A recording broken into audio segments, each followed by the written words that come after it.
그럼 이어서 오늘의 기조결제를 소개하겠습니다. 네.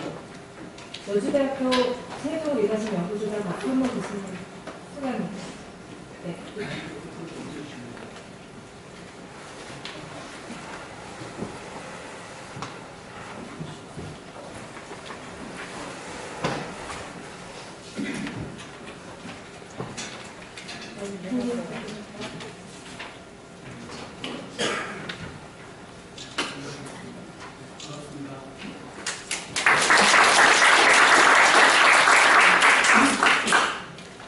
방금 사회자님 말씀하신 것처럼 저희가 이건 어려운 중요한 주제를 가지고 1년 동안 연구를 해왔습니다.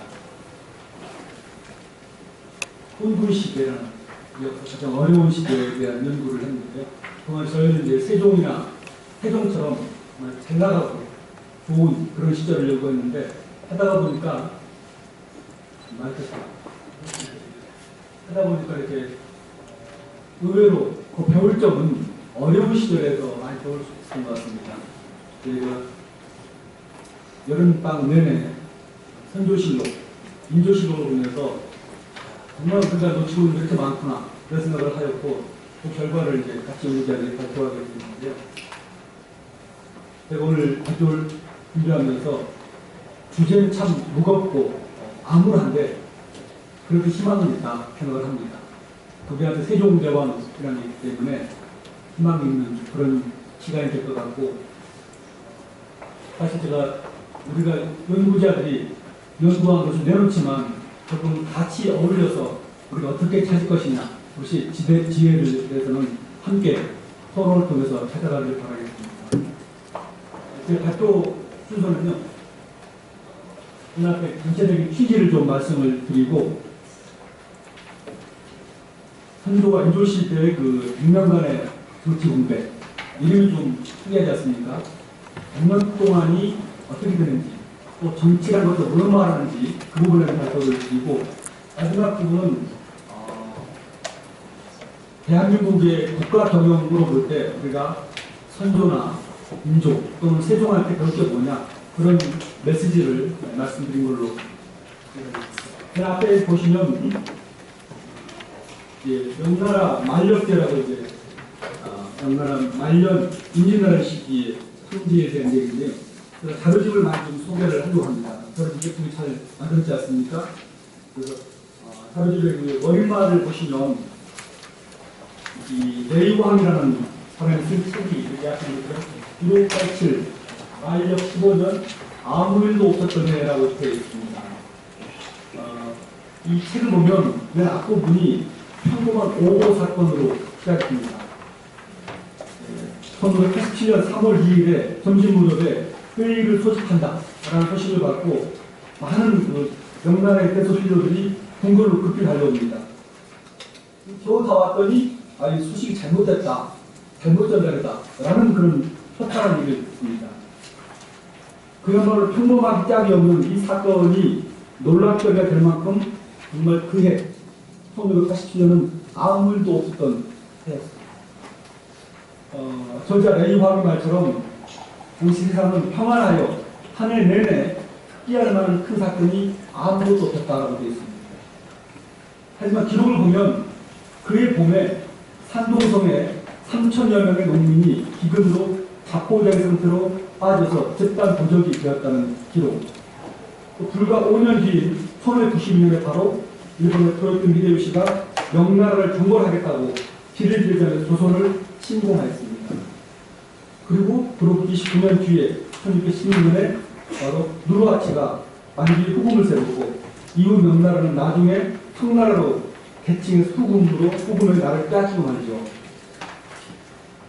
저는 그 저자 레이왕의 말처럼 명나라 황제 만렵제가 1980년 그 해에 아무 일도 하지 않고 그래서는 안 됐었는데 잘못했다는 것입니다.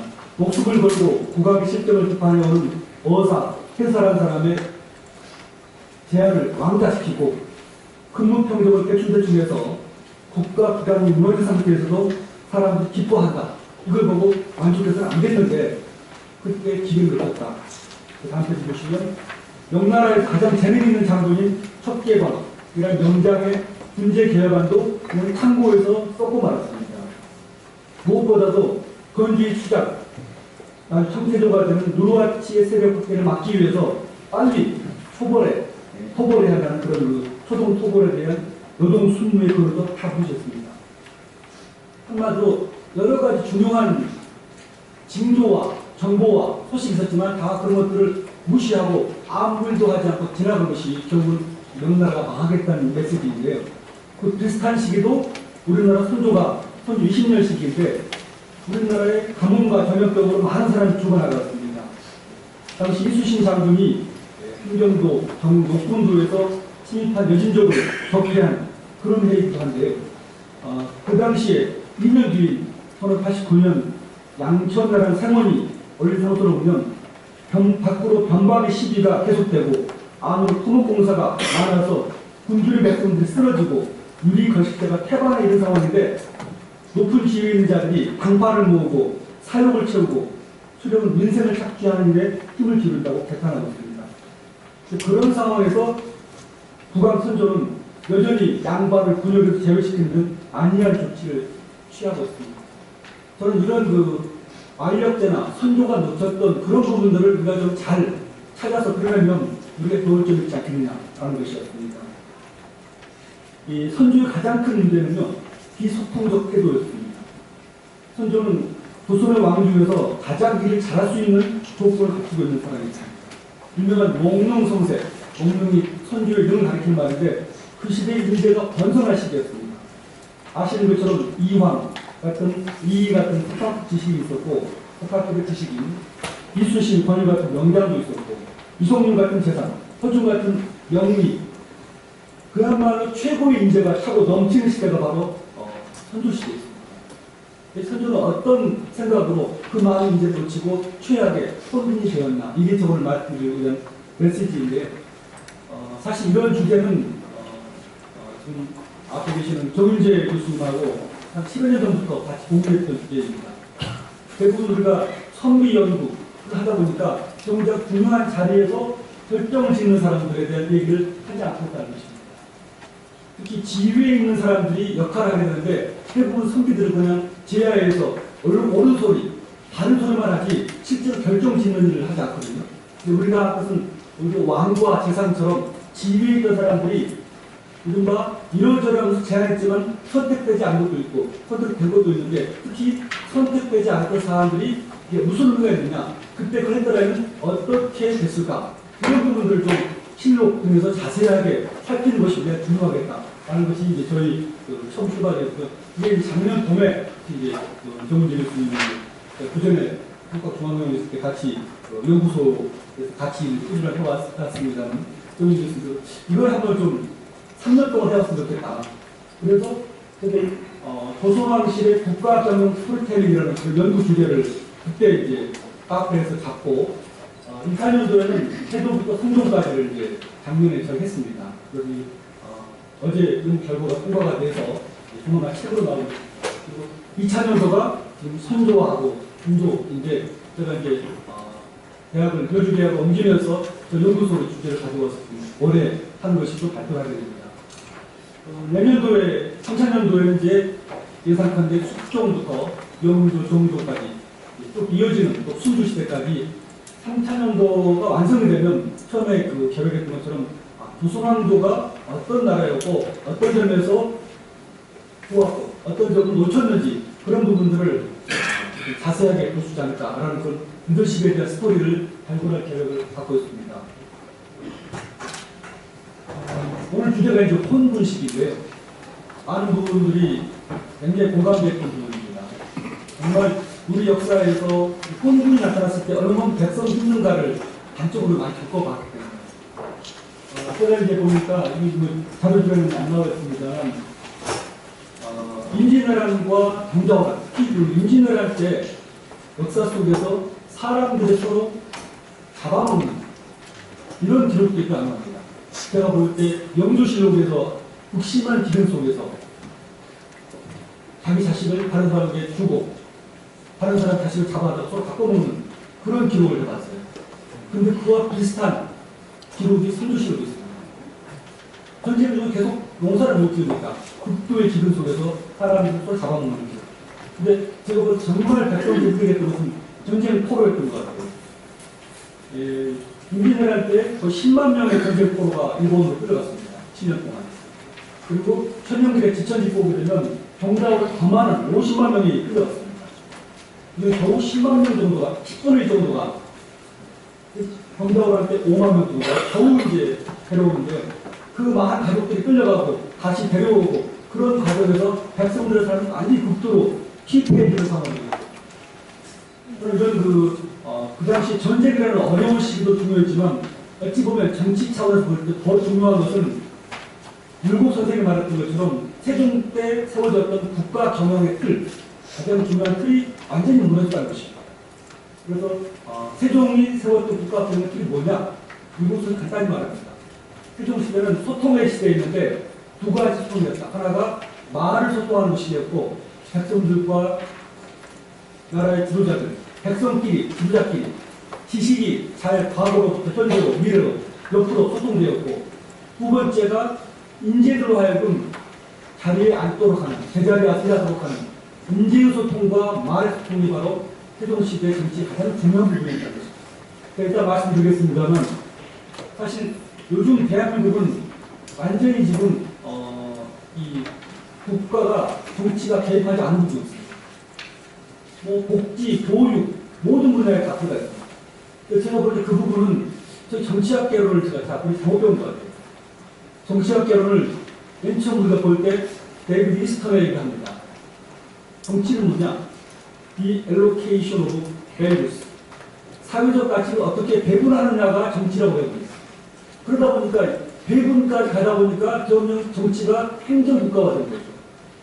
정작 가장 정치의 권력은 소통을 하지 않는 것입니다.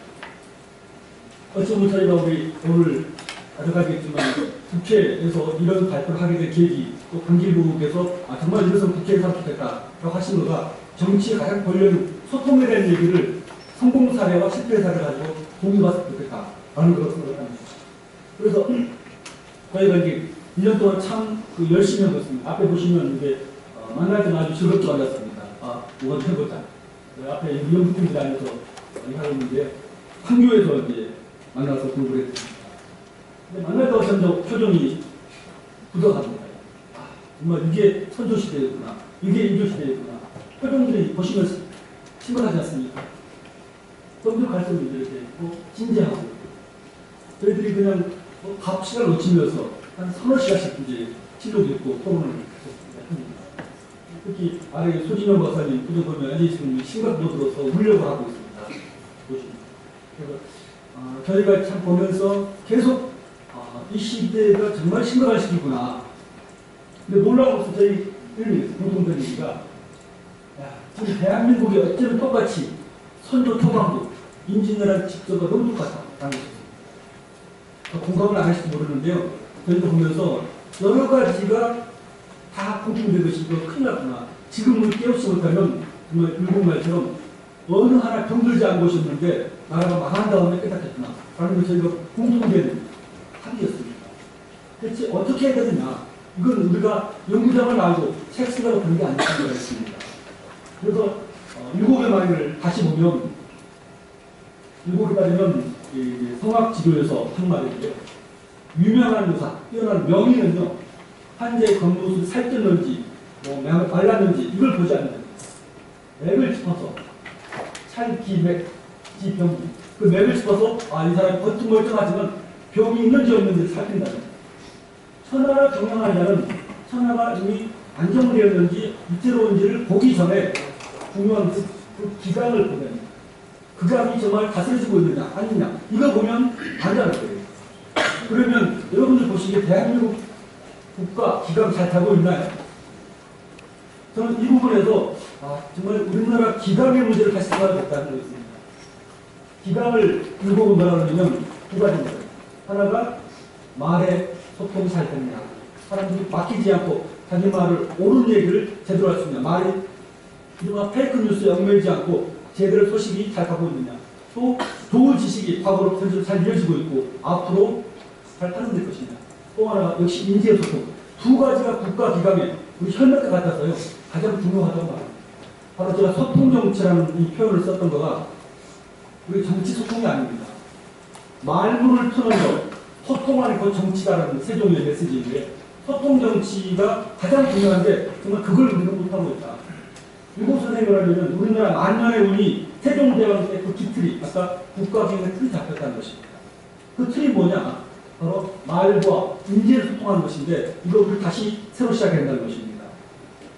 그래서 그렇게 볼 때 세종이 돌아가셨을 때 32년 2월 22일자 시로 보면 세종이 최종 평가죠. 이분이 어떤 분이었다.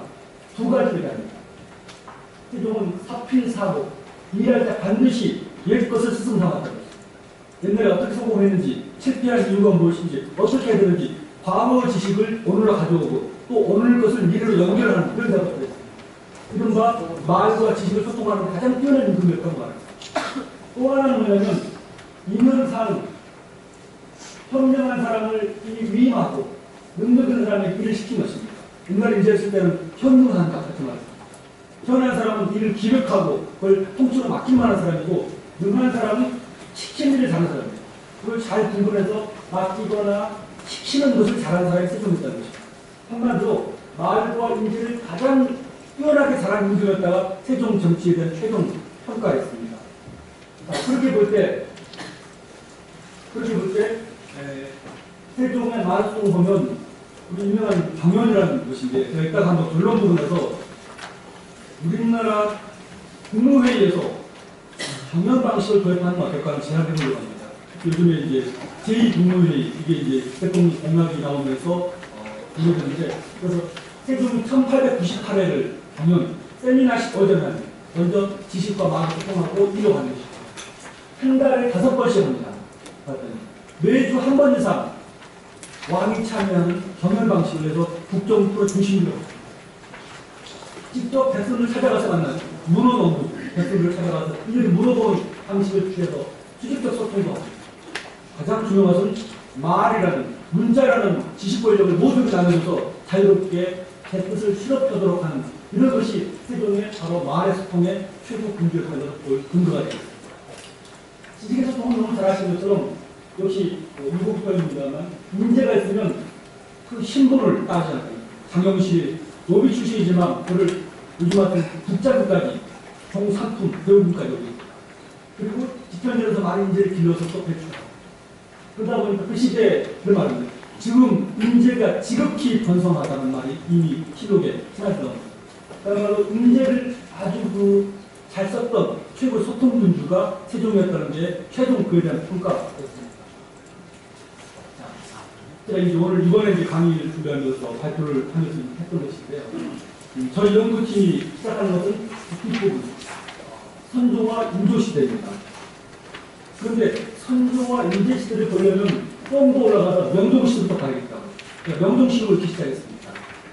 명종이라는 그 혼군의 출발점인데요. 여기부터 인조까지가 한 100년 됩니다. 이른바 이게 혼군의 100년 시기였습니다. 정치가 시작된 시기입니다. 근데 이걸 보다 보니까 야, 그럼 이 헌구시대 갑자기 온 게 아닌데 그 이전에 세종 1450년 돌아가시고 1950년까지 이 명종까지가 또 100년 저렇게 긴 200년이라는 긴 시간 동안에 세종께서 어떤 두 가지 국가기강 정치 말의 소통과 인재 소통이 어떻게 무너졌나 그걸 제가 이걸 살펴보았습니다. 그래서 많은 분들이 물어봅니다. 아니 세종이 그렇게 훌륭한 국가 경영이 되고 최고의 도화갑들이 됐는데 왜 그로 안 됐느냐는 것입니다. 이 부분을 잠깐 19쪽을 잠깐 보시면요. 다뤄줄게. 19쪽 보시면 하단에 세종서의 백년이 있고요. 과학기술 분야에 나옵니다. 15세기 당시로서 세계 최고의 역법이라 할 수 있는 시점에서 유대했더니 왜 그 후로 개선 내지 진보되지 않느냐. 심지어 후대 역사가들은 천체 운행의 계산법을 제대로 계산도 못하는 이런 식이었던 거죠. 다음 페이지 보시면 이천과 장영시 주도했던 각종 천문위기, 혼천이와 가리 등은 후에 관측 활동을 사용전이 갖고 방치되었던 것입니다. 그나마 인지도라는 이유로 암활동 기구도 다 사라져버리고 사회복도 몰랐다는 것이죠. 세종 때 그렇게 뛰어났던 과학기술이 다 무너진 것이죠. 그 밑에 그걸 보면 드라마가 인상적인데요. 마음 아픈 것이 중종식으로 보면 세종시대에는 정치를 보호하는 것뿐만 아니고 백가지 장인들이 지혜가 모두 뛰어나서 항상 국가에서 권장한 권하고 장려하는 게 많아서 모든 장인들이 지극히 존경했다는 것입니다. 그런데 이미 벌써 중종시대가 되면 세종사후 한 50년 되면 이게 벌써 안 되고 있다는 얘기하고 있습니다. 음악 분야도 정조시대의 대화를 보면 세종 때 뛰어났는데 그 후로 책도 없어지고 악기도 다 없어졌다는 것입니다. 백성의 생활을 더 심하겠습니다. 하다 보시면 세종 때 세제개혁에서 많이 백성들의 실질적인 소득을 얻어가도록 하는 대역을 했는데 그게 또 간척지도 많이 됐는데 다 세종 이후로 이제 무너지게 됩니다. 그런데 21쪽에 보시면 우리 유명한 얘기죠. 고려말부터 세종 중반기까지가 이른바 세금을 걷어갈 수 있는 농사 짓는 땅의 크기가 50만 개가 있는데 세종 때에 대해서 거의 118만 함경도 평안도 빼고도 말이죠. 3배 이상, 4배가량의 그런 수확량이 늘었다는 게 세종시록 지리지에 다 공개가 나와 있습니다. 16세기 되면 이제 완전히 무너집니다. 경제면역 수가 우선 97만 개, 다시 전량 30만 개로 확 줄어듭니다. 나라 창고도 완전히 악화됩니다. 203만 개 정도가 됐었는데 창고 보관 것이 선조시대가 되면 1992년 임진왜란 직전에 50만 개로 국가 창고가 완전히 비게 됩니다.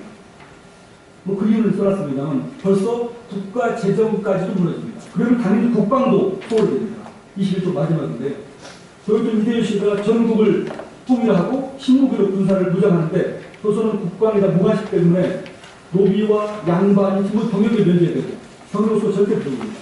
훈련 부족으로 또 파기 도입의 실패 등으로 국방력은 지속적으로 악화됩니다. 그래서 율곡 이의가 제안했던 10만 양병설 그리고 여러 가지 서울 등을 군역에 참여시키자 전부 다 무시됩니다. 이 인난 전에 유성룡의 진관 체제에 대한 정비도 역시 무시가 됩니다. 여러 가지 제안들이 계속해서 무너진 것입니다. 무시되고 왕따가 됩니다. 마지막 단락에 정치 분야입니다. 정치 분야는 앞에 모든 분야, 과학기술이나 음악이나 경제 및 국방보다 더 중요합니다. 왜냐하면 아르테스가 말했던 것처럼 정치야말로 이들 여러 분야 중 으뜸가는 기술입니다. 왜냐하면 바로 입법을 거쳐야만 다른 분야들이 실행될 수 있습니다. 그리고 법을 통해서 해야 될 것과 하지 말아야 할 그 규정 등의 바로 정치이기 때문에 그렇게 볼 때 세종시대 이후 100년간의 정치라는 것은 정말로 심각한 상황이었다는 것입니다. 그래서 오른쪽에 이제 세종의 소통 정치를 봤습니다만 앞에 보시면 이 세종 사후 100년에 이런 무너진 정치까지도 말이 막히고 인재가 막히는 상황이었는데 그걸 좀 더 보시면 인재가 막히게 되는 것을 좀 더 보면 세종 사후 5번을 거친 정치 쇼크가 있었습니다. 첫 번째가 바로 대위정난 때 저기가 수양대군이 왕위를 찬탈하면서 우선 의사소통 구조가 완전히 악화됩니다. 모든 게 국왕의 일방적 지시로 바뀝니다. 또 공실 중심으로 등하다 보니까 능력유죄 인재도 역시 매우 중요합니다. 그러나 연산군 때 두 번에 걸친 사화, 무호사화 때, 갑다사화 때 역시 그 연산군 이후로 의사소통 구조가 완전히 채널이 마비됩니다. 악화가 됩니다. 인재가 대거 축출되고 늘어나요. 제가 볼 때 자각으로 지금 아주 결정적인 그 소통에 맡기는 이른바 기묘사화라고 불리는 중종의 조광조를 동용했다가 정치 실험을 하다가 쳐버린 것이죠, 중종이. 그때부터 의사소통이 완전히 마비됩니다. 조광조를 지지하는 세력과 반대하는 세력의 그런 충돌이 되고 그 다음에 인재를 전부 다 쫓아내면서 국왕에 대한 정치에 대한 시대가 완전히 무너지게 됩니다. 그냥 결국 오라고 해서 열심히 했더니 전부 다 쪽으로 사양목을 투입한 거예요. 이 배신의 정치, 이것이 3차 슈퍼 때 대부분 퇴계라든가 일곱만 인재들이 덫을 버리고 물러납니다. 이게 바로 세종 전에 있었던 세 번의 같은 큰 충격이었고 그것이 바로 소통이 차단합니다.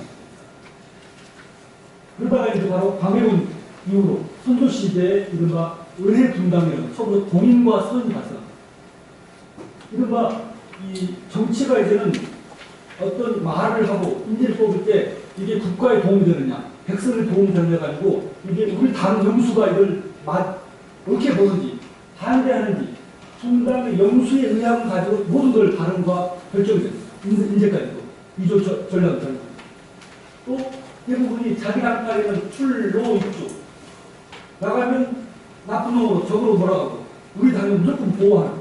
그래서 저는 우리 조선왕조 518년에서 이 의회 분당으로 굉장히 정치 구조가 악화되어 있고 소통 정치의 폐쇄기라고 합니다. 그러다가 이제 바로 요즘 영화들은 병경호랑때 남한산성 등에 들면서 전부 다 청나라가 이래서 감시했기 때문에 원관에 바로 흑기 위축이 되고 그리고 바로 이제 역시 공신 위주로 전부 다 유능한 배척되는 상황.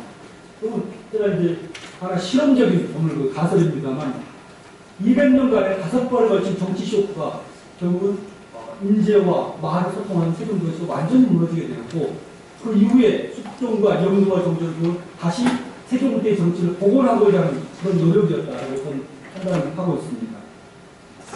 자, 그러면 이제 오늘 이 부분부터는 제가 이제 자세히 말씀 안 드리고 오늘 본 주제에서 말씀해 주실 것입니다. 그럼 대체 뭘 놓쳤느냐는 것입니다. 바로 29쪽에 있는 것이거든요.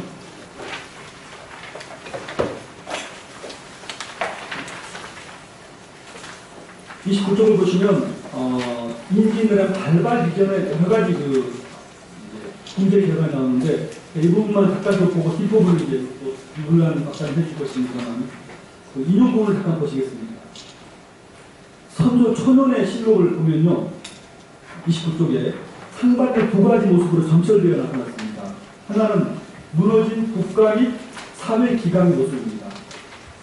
세국 운반선을 만드는 장인들이 돈을 빼돌리고 허술한 배를 만들어서 배가 파손되고 손목됩니다. 그러니 계속됩니다. 외적과 전투 중에 동로를 세운 군주에 대해서 호상을 하지 않습니다. 살인사건이 발생한 지 1년이 다 되도록 기초조사가 이루어지지 않고 있습니다. 수많은 해를 사건이 발생합니다. 특히 어머니를 타살하고 이런 것들입니다. 그러는 가운데 관리들 사이에는 나란 일을 게을리하고 침묵하는 것이 최고로 칩니다. 무너진 기강을 대신할 진작시킬 대신을 찾아볼 수 없는 상태라고 실록에 되어 있습니다. 현지 관리가 승리를 청탁하기 위해서 조정의 재산까지 막나의 뇌물을 다 보낸 리스트가 보관되다가 발각되기도 합니다. 그야말로 율곡의 말처럼 나라가 건국된 지 200여 년이 지나다 보니 인심이 쇠퇴하고 온갖 제도가 다 물러터진 중요의 쇠퇴의 상황이 바로 신일성이 뽑아 조선의 몫이 되었습니다. 그러는 가운데 새로운 변화를 기대하는 시민들의 모습도 보입니다. 왕에 대한 기대입니다. 조야의 시민들의 기대가 크다라는 기대성의 말. 그래서 또 경연을 많이 합니다. 많은 살인적 환영을 합니다. 조광조를 제거하는 앞서섰던 남고를 삭탈 반직하고 23년 동안 명종의 그런 기간 잘못된 정신을 바로잡으려는 노력들. 그런 속에서 뭐가 좀 새로운 정치가 되겠구나 라는 이런 새 정치에 대한 기대가 아주 많은 시기가 선조 초년의 시기였습니다. 30쪽 보시면 이렇게 볼 때 16세 후반의 천조시대와 15세기 전반기 세종시대가 얼핏 보면 큰 차이가 없어 보이기도 합니다. 세종시대도 부모 죽인 강상범죄가 있었고 또 공직자들의 기강회의와 복지부동의 자세가 빈곤히 지적됩니다. 그런데 배우기 좋아하고 신중한 재판을 강조하는 점에서 선조는 세종과 비슷하지만 두 사람의 결정적 차이가 있습니다. 첫 번째가 바로 실행력의 차이입니다. 세종은 제2초반에 상황 통치기를 빼면 농업 생산력 증대라든가 과학기술 증대, 문화라든가 국방운동 대부분의 분야에서 이른바 수기를 통해서 전작 오로지 담당자가 맡기는 정치를 뛰어나게 실행하였습니다. 근데 반면에 선조는 친화국가 토론은 자주 벌이지만 거기서 나온 정책 아이디어를 채택해서 실행한 적은 거의 없었습니다. 무너진 사회기관을 바로잡기 위해서 그 대안으로 제시됐던 상약에 대해서 이건 그냥 주자도 어렵게 있는 거 아니냐 하면서 결국은 중지시킵니다. 민생 문제 차원을 해서 해결을 위해서 범정부 차원의 태스크포스 등의 이른바 경제사를 설치하자는 이의 제안도 역시 그 폐단이 시작된다고 또 거절합니다. 관리들의 급여 및 관청 유지비를 줄이자. 역시 전부 다. 대부분의 제안이 나왔지만 다 무시되고 결정하지 않고 실행하지 않습니다. 인재들도 마찬가지입니다. 여기 뒷부분 자세히 나오고 있습니다. 전부 다 인재를 만나기 좋아하지만 그들에게 일을 맡기고 실행하는 수도 무시하죠. 이 수령에 대한 목숨을 파리 목숨처럼 합니다. 틈만 내지 않는 거예요. 심지어 뭐 눈병이 생겼다. 그렇죠. 눈병이 생겨 빨라서 우리가 심각한 안질에 시력이 생겼습니다. 근데 안질 걸린 걸로 수령하지 않아요. 계속 수령은 바뀌어가고 정책은 계속되지 않습니다.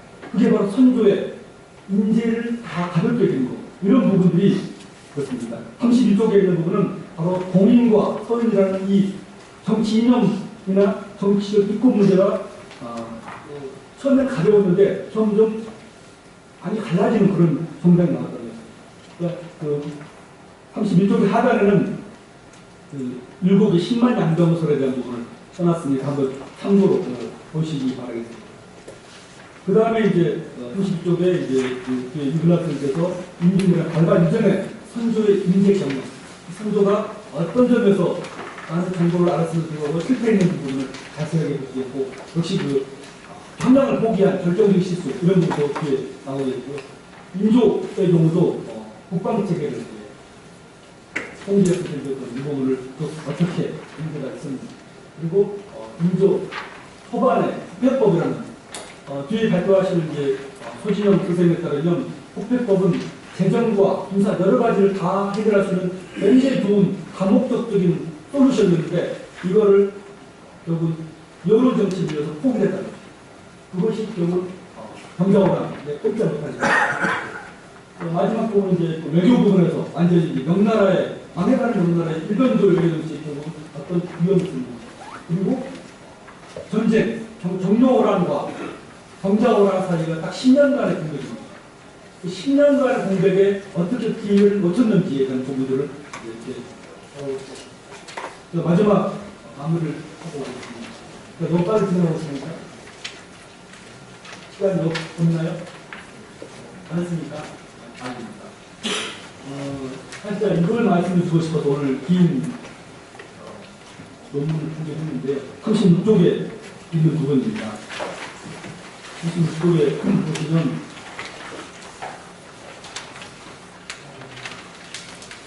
결국 대한민국 정치가 뭘 배워야 되느냐고 있습니다.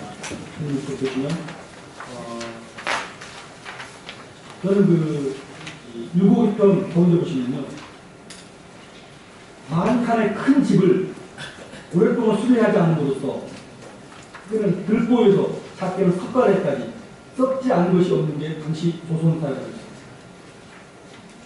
서로 떠받치며 지탱하여 근근히 하루하루를 보내고 있지만 그 동쪽으로 수리하려 하면 서쪽이 따라주고 남쪽을 보수하려면 북쪽이 또 일그러진다는 것입니다. 그 무너져버릴 것 같은 나라다. 근데 다 여러 목수들이, 인재들이 굴러서서 구경만 하고 어떻게 손을 쓸지도 모르는 형질이라는 것입니다. 여러분, 이게 우리나라 같은 같지 않습니까? 그럼 뭘 해야 되는 것입니까? 저는 바로 가장 시급한 것이 집이 무너져 내리기 전에 목수와 일꾼들이 모여서 자, 우리가 큰 집을 어떻게 바로 세울 것이냐를 의논하여 정하는 것인 겁니다. 어찌 보면 저는 이 앞에 우리 국회 사무총장하신 우영근 사무총장님의 그런 책을 개헌이 필요하다는 거라서 그 개헌 수준의 어떤 그런 제논의가 국가법률 위에 논의가 필요하다는 것입니다. 왜냐하면 헌법을 바꿔야 되는데 헌법이야말로 국가 경영의 근본 원리이고 그 일상성 보살핌 가장 표준이기 때문에 그래서 행정부 영역에서 반대해져서 관료들이 경제와 문화에서 교육까지 모든 걸 개입하는 행정국가화를 막고 그 대신에 정치의 권력이 말을 소통시키는 바로 의회 정치의 강화 이런 부분이 특히 청와대는 뭘 해야 되느냐 청와대는 제가 가장 중요한 걸 집어주는데 계속 인재가 어디 있는지 인재를 데려다가 어디 배치할 것인지 이런 부분에 전력을 기울이는 게 청와대 일입니다. 인재 일을 위임하는 것만 잘하면 청와대를 한 것은 안 돼요. 청와대가 다 정치에 개입하는 건 오히려 더 영역까지도 이미 국민 수준이 올라가 있기 때문에 그럼 어떻게 되느냐는 것입니다. 첫 번째가 바로 말 소통 부분이 두 가지입니다. 하나가 또 대통령이 주재하는 국무회의를 세종시로 최소 한 달에 한 번 정도는 경연 방식했으면 좋겠다는 것입니다. 경연 방식은 아주 여러 가지 버전이 있습니다만 바로 필요 들어가지 않고 고전의 한 대목이든 또 중요한 논문이든 어떤 대목을 말로써 지식을 소통하고 말을 모은 다음에 자연스럽게 일로 연결하는 말과 일을 엮는 데이 불법입니다. 그래서 이 복합적인 성격의 소통을 사할 경우는 해당 부서의 책임자와 전문가 집단이 한 자리에 모여서 이른바 인문학 고전을 함께 읽어보는 것으로 말을 열게 하는 것이죠. 고전의 한 대목을 근독하고 토론하는 과정에서 당면 사안에 대해서 일정한 거리를 두고 다각적으로 관찰할 수 있게 하는 게 경연의 효과입니다. 이른바 같은 책을, 같은 문장을 읽는다는 게 굉장히 점수를 공감하게 하고 아울러 그걸 위해서 지혜가 뭐냐, 메시지 전달하는데 아주 큰 효과를 주는 것입니다. 제가 이제 말씀드렸지만 제2국무회의가 이제 현재 국무회의 예비 모임인 시도지사 간담회를 지금 진행 시작하는데 그 경연 방식으로 하면 굉장히 창의적인 저실 있는 회의가 되지 않겠냐 이런 제안을 해봅니다. 길게 자세한 것은 못 들었습니다만 또 마침 국회의원분들 계시니까 국회에 와도 우리 지금 오늘 여러 가지 좋은 공간이 있고 참 아름다운 것이 있는데 어느 한 것도 사실은 말의 소통 창구가 그런 쉽지 않다고 생각합니다. 뭐 세종 때도 신문고가 있었고 종교도 있었지만 어떤 사람이 정말 억울한 부분에 대해서 피켓 뜨는 거 말고는 그렇게 말이 없습니다. 그래서 어느 한 공간에 이른바 수급민주주의 하나의 그런 코너를 만들어서 그런 공간에서 말을 하고 또 경청하는 그런 공간이 좀 있으면 좋겠다는 생각을 하고 있습니다. 두 가지가 이제 말의 특권 부분이고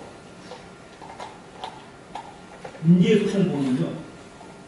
제가 지난주에 그 신숙주 술대회에서 신숙주 같은 뛰어난 외교인물을 어떻게 배울 것이냐 그래서 지금 우리나라의 가장 중요한 것은 외교인재 부분인데 세종시대 그 박안신이라는 외교인물인데요. 이분이 7년 묵은 병을 치료하려면 3년 묵은 쑥을 구해야 되는 것입니다. 3년 묵은 쑥은 7년 묵으면 큰 나라인지를 위기를 구할 수 있는 핵심 인재인데 지금도 계속 쑥을 구하지 않아서 큰 병을 준비하지 않고 있다. 3년 묵은 쑥으로 비유되는 외교인재를 긴급히 양성하는 것. 그를 위해서 이른바 젊은 인재들을 국대로 장학생으로 선발해서 일본, 러시아, 중국, 미국 등을 정말 아는 신숙주 말처럼 비암 일본을 그냥 하는 게 아니고 암이라는 것은 샅샅이 그 정석까지 아는 것을 그런 인재가 중국의 자유적인 움직임을 제어할 수 있는 제어 중국하는 인재 그리고 미국을 상대로 국익을 지켜낼 수 있는 전대라는 것은요 딱 현 외교현장에서 제약권을 가지고 국가이익을 위해서 할 수 있는 제약권이 있는 것입니다. 전대. 그래서 비양 일본, 제어 중국, 그리고 전대 미국 이런 의도관을 나타내는 것입니다.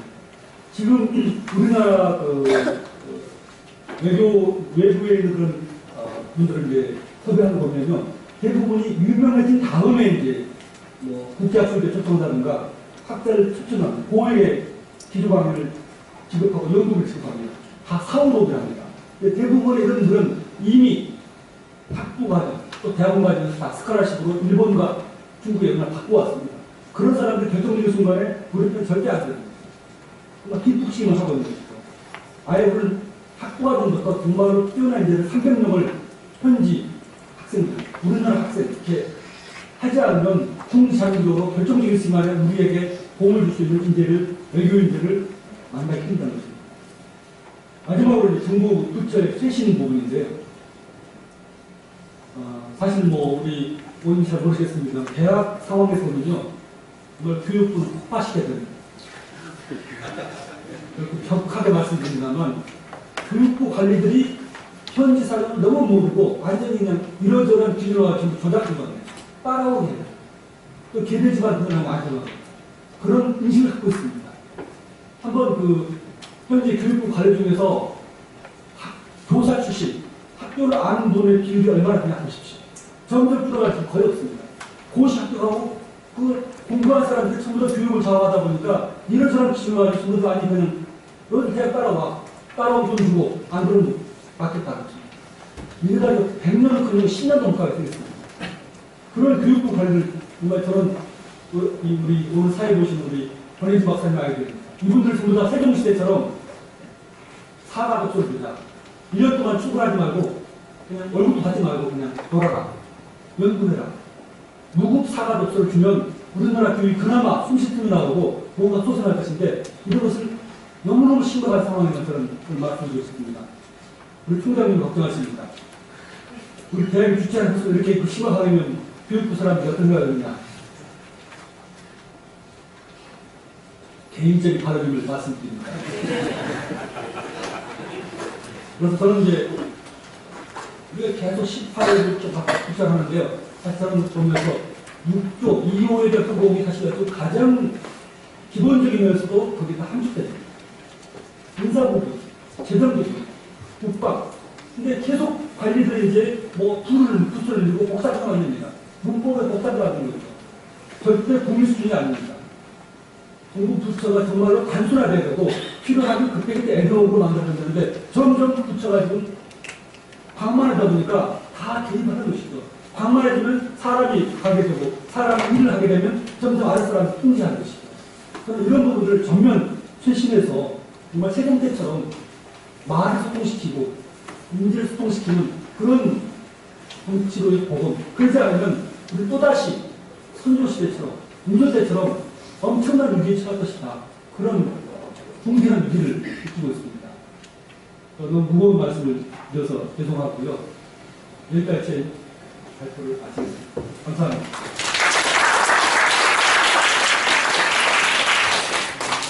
자, 우리 교수님 잠시만 자리해 주세요. 네, 너무나 뜻깊고 정말 마음에 와닿는 많은 이야기를 전달해 주신 박현호 교수님께 다시 한번 박수 부탁드립니다. 혹시 이 발표 내용에 대해서 궁금한 점이 있으시다면 한 2분 정도만 질문을 잠깐 받겠습니다. 혹시 질문 있으신가요? 네, 만약에 없으시다면 제가 비하인드 스토리 하나만 말씀드리겠습니다. 아까 초반에 김호 교수님이 조선왕실의 국가변화통제연구라는 프로젝트를 작년부터 이제 2차년도 진행하고 있다고 하셨는데 제가 작년도 태종팀 연구팀에 참여를 했었습니다. 저는 자문위원으로 올해도 이 인조선조 연구팀에 참여를 하고 있는데요. 저는 역사학이나 정치학 쪽 배경은 아니지만 오히려 그쪽 배경이 아니기 때문에 좀 우리 일반인 시선에서 또 국민의 관점에서 어떤 메시지를 받았으면 좋겠다 하는 그런 관점에서 자문을 하기 위해서 참여를 했습니다. 참여해서 보니까 이 내용들이 너무나 좋은데 그야말로 소통이 잘 안 되고 있는 거예요. 이렇게 좋은 내용들이 그냥 대학 안에서만 알려주고 그냥 연구자들끼리만 소통하는 게 그거 자체가 문제다라는 생각이 들어서 이런 자리가 이제 마련될 수 있는 예산이 있고 기회가 있다면 국회에서 한번 해보자라는 아이디어를 사실 제가 냈습니다. 근데 다행히도 강계부 여기서 공감을 해주셔서 이렇게 장소를 예약해 주셨는데요. 이렇게 연구자들이 열심히 연구를 아무리 많이 하면 뭐 하겠습니까? 소통이 되지 않으면 아무런 의미가 없는 것입니다. 그래서 제가 이렇게 아이디어를 낸 것이 이렇게 실현될 수 있게 될 거라고 생각을 사실 했었습니다. 왜냐면은 이렇게 좋은 콘텐츠를 놔두고 누가 그렇게 가만히 있을 수 있을까요? 이렇게 행동하는 시도가 필요하다는 생각에서 이제 말씀을 드렸고요. 이것으로 이제 기조 강연 시간을 마치고 이제 제 1세션으로 바로 연결을 하도록 하겠습니다.